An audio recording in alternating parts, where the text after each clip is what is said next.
Okay, and what is your favorite innovation? That's our last question of the night. Does everybody want to jump in on what your favorite innovation is? I personally don't like Snapchat myself because I watch my children all day long do this snap, snap, snap. I'm like, what are you doing? They're not even taking a picture of their face. It's like a ceiling or the side of their shoulder.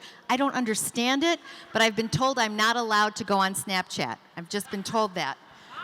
So that's an innovation I'm not so thrilled about. Well, I'll jump in here because actually it was the internet, which was innovated long before it went public, but it was why I finally figured out in that third degree what I wanted to do. Because in '94, when the internet became public, NASA came and they said, look, there's this thing, the internet. We think it's going to be big. And we think that it's a way to finally connect people with what we've been able to see, what we've known, what we've been passing around on giant tapes, and you've been paying for. The taxpayer was paying for all these satellites to take these amazing images, but we didn't know how to share them, and we didn't know how to show you. And so when NASA asked if I would get involved in using the internet to bring the mysteries and the discoveries of the universe to people's living rooms, to them so that they could understand, and this is my favorite part, so that they could understand what we don't know the same day we don't know it.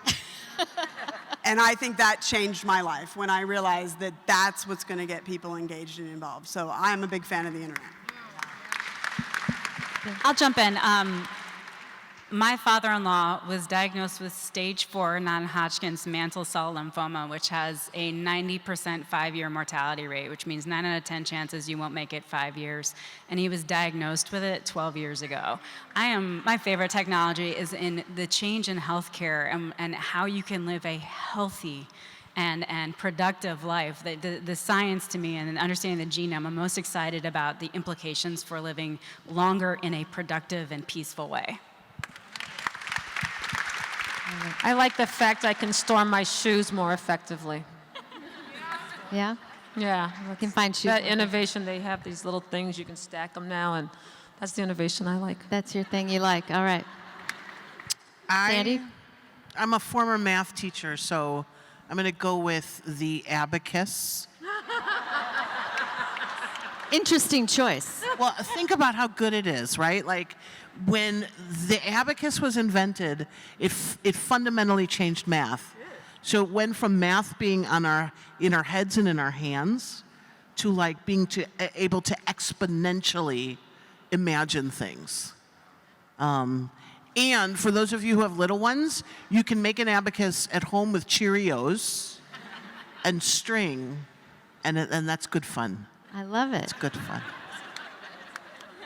Betsy? Yeah, I'm sort of torn between something I'm using with. I have a 5-year-old son, and we have this box. How many people have kids with Legos? Legos. Okay, so I got this bin that has 3 different layers in it and has slots in between each layer that have different sizes, and so that the Legos automatically sort.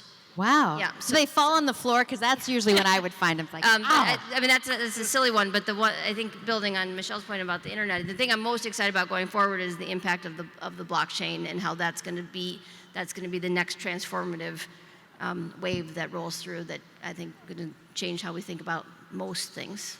the blockchain. I'm going to go Google that. Look up Bitcoin. And look up Bitcoin. It's the Okay. technology behind Bitcoin. This has been such a wonderful night. I wish this could go on forever, actually. Let's give it up for our incredible panel.